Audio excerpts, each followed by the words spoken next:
Today on the Grantland Video Blog, Atomic Robo, Batman, Gigantic, Invincible, and the Astounding Wolfman. Hey everyone, welcome to the Grantland Video Blog for books that came out on December 24th, 2008. This is part 2 of our Christmas Eve book releases to be discussed today. Part 1 has all your Marvel stuff, so check that out if you are looking for that. This will have one DC book and the rest of it some indie stuff. So let's start off. Right off the top, Atomic Robo and the Dogs of War, number 5.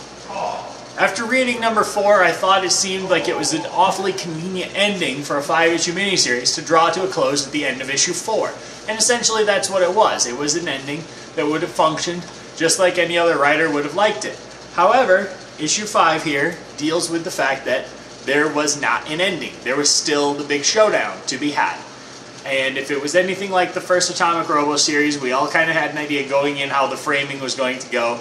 And it's a very fun book, if not unsurprising, if it unfolds that way. This does not unfold that way. In fact, I wasn't even going to review this because I knew I was going to read it, I knew I was going to enjoy it, and I've already said good things about the first 4 issues, and you know, it wasn't really necessary to say something good about issue 5. This is quite possibly the best single issue of the entire 5-issue miniseries.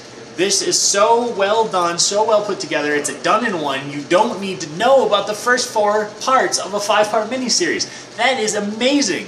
And Red 5 and Clevinger and Wagner deserve so much praise for turning out an excellent end to a miniseries that is going to be sitting, you know, somewhere, somebody's overstock bin, somebody's sale bin, somewhere years from now, and this will actually read like a single issue. It won't belie the fact that it's number 5 of 5. It doesn't matter that it's number 5 of 5. You don't need 1 through 4 to enjoy this book for the hilarity that it is. And this is an excellent ending. It pays off not only as a single issue, but also as the end to this and tying back to the first miniseries. This pays off as a great ending for another Atomic Robo epic.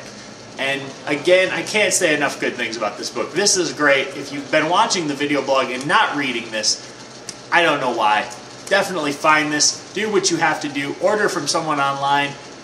Beg and plead your local comic store to carry this book. This is great. We get more and more people turned on to this book in the store just simply by telling people, hey, here's a robot that fights, you know, that's a scientist and also fights in wars, and he was invented by Nikola Tesla. People just pick it up just on that premise alone. It's amazing. I cannot say enough good things. Read this, or else you're sentencing yourself to bad indie books for the rest of your life. Next up, Batman 683. The second half of the Final Crisis Last Rites Grant Morrison drug story.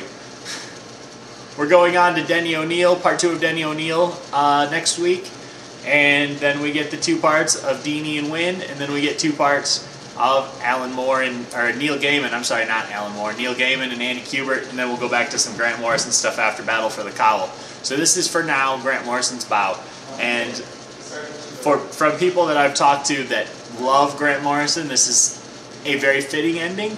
And I think that indeed it does wrap up what's going on fairly cleanly, about as cleanly as we could possibly expect Grant Morrison to wrap things up, knowing that he's using all of this as a big flashing red arrow to go, Final Crisis 6, right this way. This is not a conclusion.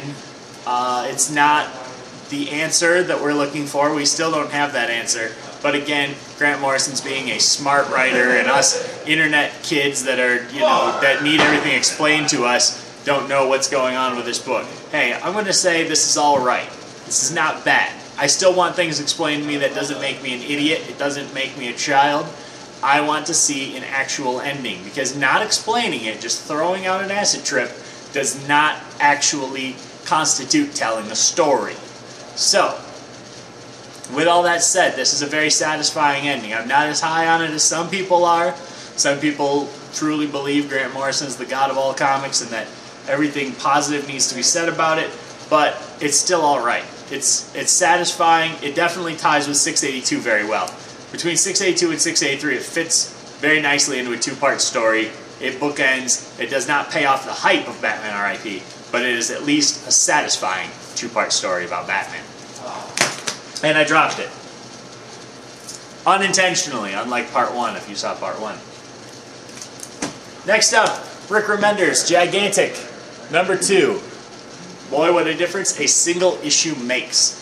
Issue 1, we saw Gigantic, our title character, in a big mecha robot monster showdown on Earth, on TV, being broadcast to a bunch of alien planets, and we had a nice essay from Remender that said, this is what's going on, and now the book is a completely different direction. Apparently Gigantic can be normal sized and can absorb energy and grow even larger. And we get a view of all these alien races that watch Earth Channel as entertainment. And ultimately this feels like it's lacking something. It feels like it's inconsistent, and it feels like it's not going where I want it to go, which was giant robot fights and aliens watching Earth for entertainment. It's just not... There's a lot going on here, and unless Remender can pull it out in the last 2 issues, it's not going to have a satisfying enough payoff for me. So it's kind of losing its grip. It's slipping a little bit. Again, we'll see where it goes, but this is definitely a letdown from issue 1. Lastly, this week we have 2 books actually that kind of tie together. First up, Invincible number 57. Not a book I normally read, but it's part 1 of 2, and we're going to talk about that in a second when we get to part 2 of 2. Part 1 of 2, Invincible 57 by Kirkman and Otley. That's Invincible versus the Astounding Wolfman, right? Right? Isn't that a great picture of Invincible punching the Astounding Wolfman? This really doesn't actually happen. It's a fun, classic Silver Age team-up. It's cute. We get a page of them fighting, but first they work together, and then after that they work together. I understand Kirkman's need to write a Silver Age superhero story and to pay it off that way. And that's alright. It's okay. This is not the book that it should be. This is not intensely, you know, the indie book of the year. This is not something that I recommend to anybody unless they've read the first 56 issues, because I haven't, and I don't understand what's going on in here. This is a very insidery series, and it's a shame. It's a shame because Kirkman gets a lot of credit for doing a lot of things well, and he does do things well, but sometimes he's too far into his own world, and this is definitely part of it. I expect that from Walking Dead. That is a, you know, we're up to 53 parts of a zombie serial story. I don't expect to pick up an issue of Walking Dead and understand what's going on. I expect to pick up an issue of Invincible and know that his dad was a villain and he fought against his dad and now he's a superhero. There's still plenty of lingering plot threads trying to pay off here, and the fact that Wolfman shows up is really rather peripheral to the whole point. So, not very big of a fan of this, and so on. We should continue into Wolfman number 11. It's the exact same thing. We get another picture of Wolfman attacking Invincible. They actually don't fight at all in here. They just work together here. And it's nice that these 2 parts shipped in the same day. Credit to Kirkman and his, you know, his whole shipping plan. This is a really good precursor to his on time on 09 or else that he seems to be threatening. But ultimately, these have been solicited for a long time. It's not like they're new. It's really not an easy thing to pick up. If you're already a fan of one or both of these, then obviously this is great for you. This is good for the Invincible crowd to pick up Wolfman, or the Wolfman crowd to pick up Invincible. But overall, not really accessible to newer readers. It was fun, it was campy, it was Silver Age, it was everything that Kirkman expects, or that you should expect from a Kirkman comic, but ultimately does not pay off in a way that I can understand because I haven't been reading that book. So, if you have been, get on it. If not, stay away. That's it for this week. We will see you a little later next week, as books don't come out until Friday, January 2nd here in the United States. Thank you all again for watching.